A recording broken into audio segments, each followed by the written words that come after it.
Hello everyone. आज हम discuss करेंगे इलेक्ट्रिक पोटेंशियल। लास्ट वीडियो में हमने डिस्कस किया था इलेक्ट्रिक पोटेंशियल एनर्जी। तो आज हम डिस्कस करने वाले हैं इलेक्ट्रिक पोटेंशियल। किसी एक पॉइंट के ऊपर कितना इलेक्ट्रिक पोटेंशियल होगा उसको कैसे डिफाइन किया गया है। इलेक्ट्रिक पोटेंशियल ऐसा नहीं कि किसी भी पॉइंट के ऊपर होता है। अगर मान लो किसी रीजन में इलेक्ट्रिक फील्ड है, क्या है, इलेक्ट्रिक फील्ड है, तो उस इलेक्ट्रिक फील्ड में अलग अलग पॉइंट पे अलग अलग इलेक्ट्रिक पोटेंशियल मिलेगा। ठीक है, तो किसी भी पॉइंट पे कितना इलेक्ट्रिक पोटेंशियल होगा उसको कैसे डिफाइन किया जाता है। मान लो मेरे को ना इस पॉइंट पे इलेक्ट्रिक पोटेंशियल निकालना है। ये पॉइंट है कोई इलेक्ट्रिक फील्ड के अंदर, मेरे को क्या करना है, इस पॉइंट पे इलेक्ट्रिक पोटेंशियल निकालना है। तो मैं क्या करूंगा, इसको ऐसे डिफाइन किया जाता है कि भाई मैं इन्फिनिटी कौन है भाई, कहां मिलेगा इन्फिनिटी, इलेक्ट्रिक फील्ड के रीजन से बाहर का कोई पॉइंट। यहाँ पे क्या है, पूरे रीजन में इलेक्ट्रिक फील्ड है और इस इलेक्ट्रिक फील्ड में इस पॉइंट पे मेरे को क्या निकालना है, इलेक्ट्रिक पोटेंशियल बताना है कितना होगा। तो इस इलेक्ट्रिक फील्ड से बाहर के किसी पॉइंट से, जो इलेक्ट्रिक फील्ड से बाहर कोई भी पॉइंट है ना, उसको मैं इन्फिनिटी बोलूंगा। तो वहां से इन्फिनिटी से 1 कूलम पॉजिटिव चार्ज को इस पॉइंट तक लाने में जो काम करना पड़ेगा, उस वर्क डन का जो मैग्नीट्यूड होगा, वो मैग्नीट्यूड किसके बराबर होगा, उस पॉइंट के इलेक्ट्रिक पोटेंशियल के बराबर होगा। तो किसी भी पॉइंट का इलेक्ट्रिक पोटेंशियल कैसे डिफाइन किया गया है, it is equal to the magnitude of work done. It is equal to the magnitude of work done to bring 1 coulomb charge, positive 1 coulomb charge from infinity to that point. Condition भी है इसके पीछे। Condition क्या है, आपको वो 1 coulomb charge बिल्कुल slowly, उसको इंफिनिटी से इस पॉइंट तक बिल्कुल स्लोली लेके आना है। Slowly means without any acceleration लेके आना उसको। तो ये हो गया हमारा एक पॉइंट का इलेक्ट्रिक पोटेंशियल। अब मैंने यहाँ पे एक डायग्राम बना रखा है, इसमें ये आपका एक कैपिटल क्यू चार्ज है, ठीक है ना। कोई ना कोई तो इलेक्ट्रिक फील्ड का सोर्स मेरे को कंसीडर करना ही पड़ेगा। भाई यहाँ पे इलेक्ट्रिक फील्ड है, तो ये इलेक्ट्रिक फील्ड किसकी वजह से, इसकी वजह से, ठीक है। तो ये कैपिटल क्यू चार्ज है और ये इंफिनिटी है, ठीक है, काफी दूर 2 पॉइंट है। वहां से 1 कूलम चार्ज को उठा के इस पॉइंट पे लेके आना है, क्योंकि मुझे पॉइंट ए का इलेक्ट्रिक पोटेंशियल फाइंड आउट करना है। तो मैं क्या करूंगा, 1 कूलम चार्ज को इंफिनिटी से इस पॉइंट पे लेके आऊंगा इसको, ठीक है। अब देखो, इसको लाने में मैं इसको बिल्कुल स्लोली यहां तक लेके आऊंगा, तो मुझे कुछ काम करना पड़ेगा, क्योंकि इसको मूव करवाने के लिए मुझे इस 1 कूलम चार्ज पे फोर्स लगाना पड़ेगा। अगर आप किसी पे फोर्स लगाते हो और वो ऑब्जेक्ट फोर्स की डायरेक्शन में या फोर्स के अपोजिट, मतलब वो डिस्प्लेस भी हो रहा है, वो ऑब्जेक्ट जिस पे आपने फोर्स लगाया है अगर वो डिस्प्लेस हो रहा है, इसका मतलब आप क्या कर रहे हो, आप वर्क कर रहे हो, यू आर डूइंग वर्क। यही हम फिजिक्स में वर्क को ऐसे हमने डिफाइन कर रखा है। तो इस चार्ज पे यहां से यहां तक लाने के लिए मुझे फोर्स लगाना पड़ेगा। बिना फोर्स के चार्ज मूव नहीं करेगा, क्योंकि इस चार्ज के ऊपर जो 1 कूलम चार्ज है, इसके ऊपर इसकी वजह से एक रिपल्सिव फोर्स लग रहा है और वो फोर्स बाहर की तरफ है, क्योंकि दोनों सेम नेचर के चार्ज हैं। तो अगर मैं इसको इसके पास लाना चाहता हूं, तो मुझे इस इलेक्ट्रिक फोर्स, जो रिपल्सिव फोर्स ना, जो इलेक्ट्रिक फोर्स है, इसके अपोजिट में मुझे इस पे फोर्स लगाना पड़ेगा और तब मैं इसको यहां तक ला सकता हूं, ठीक है। तो यहाँ पे 1 कूलम चार्ज के ऊपर कितने फोर्स लगेंगे, 2 फोर्स लगेंगे। 1 इज द इलेक्ट्रोस्टैटिक फोर्स, इस चार्ज की वजह से ये चार्ज इसको रिपल करेगा, and second one is the force applied by the external agent और एक्सटर्नल पर्सन, जो इसको यहां से यहां तक लाएगा, वो फोर्स है, ठीक है।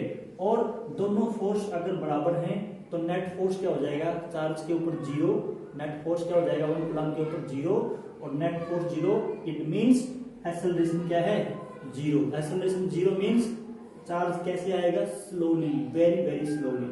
ठीक है, तो हमें दो चीजें पता है, एक तो 1 कूलम्ब चार्ज पे 2 फोर्स लगेंगे, इलेक्ट्रोस्टैटिक फोर्स लगेगा और एक फोर्स लगेगा एक्सटर्नल फोर्स लगेगा। दोनों बराबर होंगे और अपोजिट होंगे, तभी तो दोनों का सम 0 होगा। दोनों बराबर भी होंगे और अपोजिट भी होंगे। तो हमें इनके बारे में एक ये पॉइंट भी पता है कि जो एक्सटर्नल फोर्स है यहाँ पे ये इक्वल है और अपोजिट है इलेक्ट्रोस्टैटिक फोर्स के, ये भी हमें पता है। ठीक है, अब मेरे को क्या करना है, मैथमेटिकल एक्सप्रेशन या मैथमेटिकल रिलेशन डिराइव करना है किसी पॉइंट पे पोटेंशियल क्या होगा उसके लिए। तो अब मैं क्या निकालूंगा, वर्क डन निकालूंगा। भाई देखो, वर्क डन बाई, यहाँ पे 2 वर्क डन होंगे, 2 फोर्स है ना, तो 2 वर्क डन होंगे। एक तो work done by external person and दूसरा work done by electrostatic force. अब डिस्प्लेसमेंट देखो, इन्फिनिटी से ए पॉइंट तक लेके आया मैं, यहां से यहां तक लेके आया मैं, तो डिस्प्लेसमेंट तो आपकी इधर होगी। इलेक्ट्रोस्टैटिक फोर्स आपका इसके अपोजिट में है, तो work done by electrostatic force क्या हो जाएगा, नेगेटिव। ठीक है, and work done by external force ये क्या होगा, ये दोनों एक्सटर्नल फोर्स और जो डिस्प्लेसमेंट है, डिस्प्लेसमेंट भी तो आपकी इधर ही है, दोनों सेम डायरेक्शन में है, तो work done by external agent क्या होगा, पॉजिटिव। लेकिन दोनों वर्क डन होंगे क्या, बराबर, क्योंकि दोनों फोर्स बराबर हैं। तो work done by external person will be equal to work done by electrostatic force.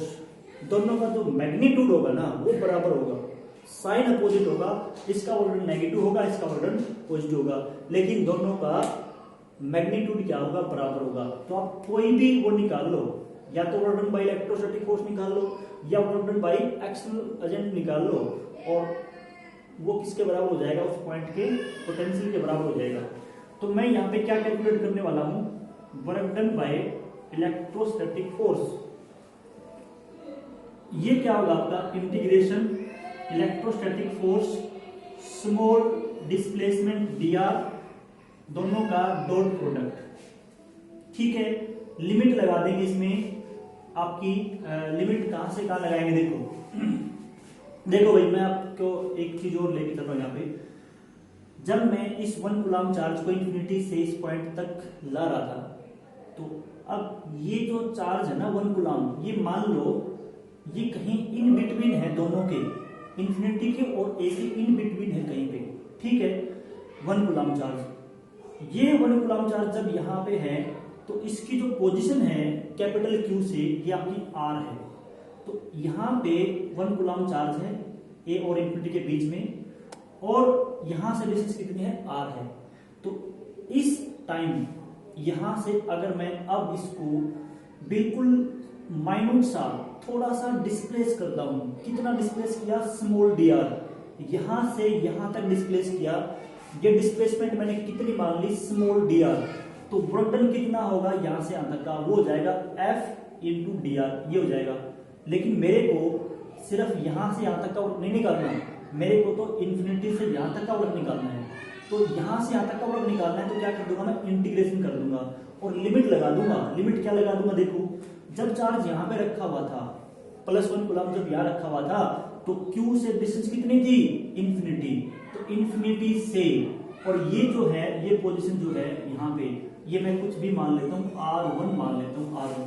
ठीक है, ये R1 मान लिया मैंने, तो इंफिनिटी से, या इसको मैं R ही मान लेता हूँ, क्योंकि R1 एक 1 लगाने की मतलब कोई यहाँ पे रीजन नहीं है, तो इसको मैं R मान लेता हूँ, या इसको मैं R0 मान लेता हूँ, ये ठीक रहेगा, R0 मान लेता हूँ।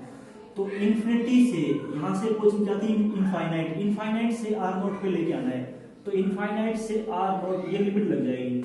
अब मेरे को ये इंटीग्रेशन सोल्व करना है भाई, इंटीग्रेशन कैसे सोल्व करेंगे, देखो infinity R0, electrostatic force repulsive है, डिस्प्लेसमेंट उसके अपोजिट में है, तो दोनों के बीच में जो एंगल होगा, मैं डॉट प्रोडक्ट को स्केलर फॉर्म में लिख रहा हूं, इसका मैग्नीट्यूड इनटू दोनों के बीच में जो एंगल है वो है 180 डिग्री, क्योंकि दोनों अपोजिट डायरेक्शन में है, एफ और डी आर। तो यहाँ पे इंटीग्रेशन इंफिनिटी से R0 एफ ई की जगह वैल्यू पुट कर देता हूं। पहले cos 180 की वैल्यू क्या होगी -1, तो माइनस लगा दिया मैंने यहाँ पे।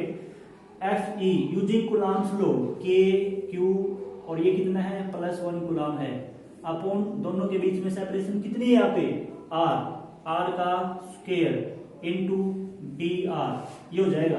ठीक है, जो बाहर आता है उसको बाहर ले लो, के क्यू बाहर आ जाएगा, +1 को लिखो या मत लिखो कोई फर्क नहीं पड़ता, इंफिनिटी से आर नोट और यहाँ पे आपका आ गया 1/r² and this is D R.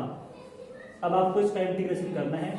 Integration बहुत ही आसान है, एटलीस्ट 12th के बच्चे तो इसको इजीली कर ही लेंगे क्योंकि वो मैथमेटिक्स में बहुत डीप में पढ़ते हैं इस टॉपिक को। तो इसको मैं कैसे करूंगा, देखो -2 ऐसे ले सकता हूं मैं 1/r² को r की पावर -2। इंटीग्रेशन कैसे करते हैं, पावर में 1 ऐड कर दिया और वही पावर नीचे भी आपको लिखनी है। तो इसको इंटीग्रेशन में पावर रूल कहते हैं। तो पावर रूल अप्लाई किया, ये आपकी lower limit, this is your upper limit. तो इसमें क्या हो जाएगा, यहां से -1 आएगा, -1 बाहर आके इस माइनस को कैंसिल कर देगा और यहाँ पे के क्यू और यहाँ पे r की पावर -1 ऊपर बचेगा। तो ये r की पावर -1 को मैंने 1/r लिखा और इंफिनिटी से r नॉट लिमिट लगा। अब इसमें क्या हो जाएगा, देखो के क्यू पहले अपर लिमिट पुट करेंगे r not minus lower limit put करेंगे। ठीक है, तो बेटा ये किसके बराबर आ जाएगा, ये आ जाएगा के क्यू अपॉन आर नॉट। तो इतना होगा इलेक्ट्रिक पोटेंशियल इस ए पॉइंट का जो कैपिटल क्यू से आर नॉट दूरी पे। ये पॉइंट कहां पे माना था, आर नॉट दूरी पे माना था क्यू से। तो यहां का जो पोटेंशियल होगा वो कितना होगा, के क्यू अपॉन आर नॉट। तो अब मोटे मोटे तौर पे मैं आपको ये बता देता हूं कि अगर आपको किसी एक पॉइंट चार्ज की वजह से आपको पोटेंशियल निकालना है, इलेक्ट्रिक पोटेंशियल निकालना है, किसकी वजह से, हमने यहाँ पे कौन सा केस लिया था, एक पॉइंट चार्ज का केस लिया था ना, इसकी वजह से हम पोटेंशियल निकाल रहे थे। तो अगर आपको किसी पॉइंट चार्ज की वजह से इलेक्ट्रिक पोटेंशियल निकालना है, मान लो ये कोई भी पॉइंट चार्ज है, suppose this is small q, और इस पॉइंट चार्ज की वजह से आपको इस पॉइंट पे क्या निकालना है, पोटेंशियल निकालना है। तो यहाँ का जो पोटेंशियल होगा, पोटेंशियल को बेटा v से लिखते हैं, तो यहाँ का जो पोटेंशियल होगा, अब ये भी मान लो कि इस q चार्ज से ये जो पॉइंट है ये मान लो r दूरी पे है, कितनी डिस्टेंस पे ये पॉइंट r दूरी पे है, तो कितना होगा यहाँ का पोटेंशियल के क्यू पॉइंट चार्ज जिसकी वजह से पोटेंशियल निकाल रहे हैं अपॉन कितने डिस्टेंस पे आपका पॉइंट है r। तो ये फॉर्मूला हो गया इलेक्ट्रिक पोटेंशियल निकालने का किसी पॉइंट चार्ज, किसी पॉइंट के ऊपर, किसकी वजह से, पॉइंट चार्ज की वजह से। ध्यान रखना इसमें जो q है ना, q ये आपको विद साइन पुट करना होता है। मान लो आपको ना ये -2 दे रखा है, -2 कूलम, तो यहाँ पे q की जगह आप 2 कूलम ले रखोगे, -2 कूलम में रखोगे, तो q विद साइन आपको पुट करना होता है इस फॉर्मूले के अंदर। ठीक है, तो नेक्स्ट टाइम अगला टॉपिक करेंगे। That's all for today, thank you.